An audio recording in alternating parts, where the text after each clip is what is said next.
Hi everyone, a very good morning. ஜென்ரலாக பேரண்டிங்கில் எல்லா மாமிஸுமே face பண்ணுற ஒரு கொரி என்னென்னா, அவங்கள வந்து கொஸ்டின் பண்ணுறது. ஈஸியாக தே ஹவ் கொஸ்டின். ஏதாவது ஒரு கொஸ்டின் கேட்டு விட்ருவாங்க, இல்லாட்டி ஈஸியாக தே கேன் பிளேம் அஸ். அதுலேயும் முன்னாடிலாம் பார்த்தீங்கன்னா, பெரிய வயசு இப்போ வந்து நம்மளை விட கொஞ்சம் பெரிய எல்டர்ஸ்லாம் வந்து நம்மளை வந்து கொஸ்டின் பண்ணுவாங்க, நம்மளை வந்து ப்ளேம் பண்ணுவாங்க. நாங்களாம் இப்படி தானே பண்ணோம், நீ ஏன் இப்படி பண்ணுறமா, அப்படி இப்படின்னு சொல்லி நம்மளை ப்ளேம் பண்ணியிருக்கலாம், கொஸ்டின் பண்ணுவாங்க. அதை கூட ஒரு கேட்டகரியில் சேர்த்துக்கலாம். சரி, அவங்க வந்து நம்ம ஸ்டேஜை கடந்து தான் வந்திருக்காங்க, அவங்களுக்கு கொஞ்சம் தெரியும், ஓகே அப்படின்னு சொல்லி நம்மளுக்கு அது யூஸ்ஃபுல்லாக இருந்தால் நம்ம அதை எடுத்துக்க போகிறோம். அப்படி இல்லாட்டி சரி ஓகே நம்ம விட்டுறலாம். அந்த ஒரு மெச்சூரிட்டி நம்மகிட்ட இருக்கும். சரி, பெரியவங்க ஏதோ நம்மளுக்கு சொல்கிறாங்க, ஓகே அப்படின்னு நம்ம எடுத்துக்கலாம். பிடிச்சிருந்தா எடுத்துக்கலாம், நம்மளுக்கு செட் ஆகலைன்னா விட்டுறலாம்.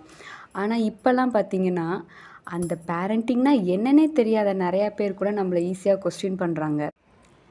அந்த ஸ்டேஜை பற்றி என்னன்னே தெரியாமல், அப்படின்னா என்னன்னு கூட தெரியாதவங்க, லைக் அவங்களுக்கு இப்போ தான் கல்யாணம் ஆகிருக்கலாம், இல்லாட்டி அவங்களுக்கு இன்னும் கல்யாணமே ஆகாமல் இருந்திருக்கலாம். அந்த மேரேஜ் லைஃப்னாலும் என்னென்னு தெரிஞ்சிருக்காது. மேரேஜ் லைஃபே என்னென்னு தெரியாதவங்க எப்படி அவங்களுக்கு வந்து பேரண்ட்ஹுட் எப்படி இருக்குன்னு தெரியும். நான்லாம் இப்படி தான்ப்பா பிள்ளையை வளர்ப்பேன், இந்த மாதிரிலாம் நான் வளர்க்க மாட்டேன், நான்லாம் அதட்டி தான்ப்பா வளர்ப்பேன், நான்லாம் ஜென்டில் பேரண்டிங் தான்ப்பா பண்ணுவேன், நான் இப்படி தான்ப்பா செய்வேன் அப்படின்னு அவங்க அதை வந்து அந்த இன்சிடெண்ட்டே அவங்க இன்னும் அதை ஃபேஸ் பண்ணவே இல்லை. பட் அவங்களாவே வந்து இந்த மாதிரி தான் நான் இருப்பேன், இந்த மாதிரி தான் நான் இருப்பேன்னு சொல்லி இது பண்ணுறது. பட் சிச்சுவேஷன் எப்படி இருக்குங்கிறது வந்து இனிமேல் ஃப்யூச்சரில் தான் தெரியும் இல்லையா. அதே மாதிரி அவங்களாம் இப்படி தானே வளர்க்குறாங்க. இன்ஃபேக்ட் அவங்களாம் பாரு, அவங்களாம் ஸ்க்ரீன் டைமே கொடுக்க மாட்டுறாங்க. இவங்களாம் ஃபோனே காட்டாமல் பிள்ளையை வளர்க்குறாங்க. இவங்களாம் ஸ்க்ரீன் டைம் ஒன்றே கொடுக்கறதில்ல அப்படிங்கிறதெல்லாம்.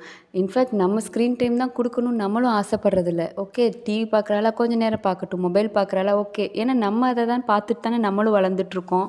நம்ம அவங்க முன்னாடி அதை பார்த்துட்டு தான் இருக்கோம்.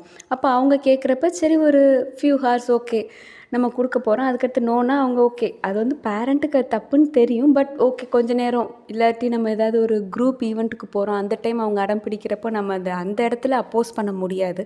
ஒரு பர்டிகுலர் டைம் நம்ம அகெயின்ஸ்டாக இருப்போம், ஒரு பர்டிகுலர் டைம் நம்ம கொடுப்போம்.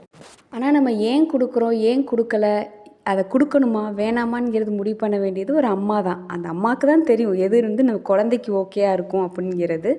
அந்த அம்மாவுக்கு மட்டும்தான் தெரியும், வேறு யாருக்குமே தெரியாது. ஸோ டியர் பேரண்ட்ஸ், இந்த மாதிரி பேரண்டிங்னா என்னன்னு தெரியாதவங்க கொஸ்டின் பண்ணால் அதை இந்த காதில் வாங்கிட்டு அந்த காதில் நம்ம விட்டுட்டு போயிட்டே இருக்கணும். Happy parenting.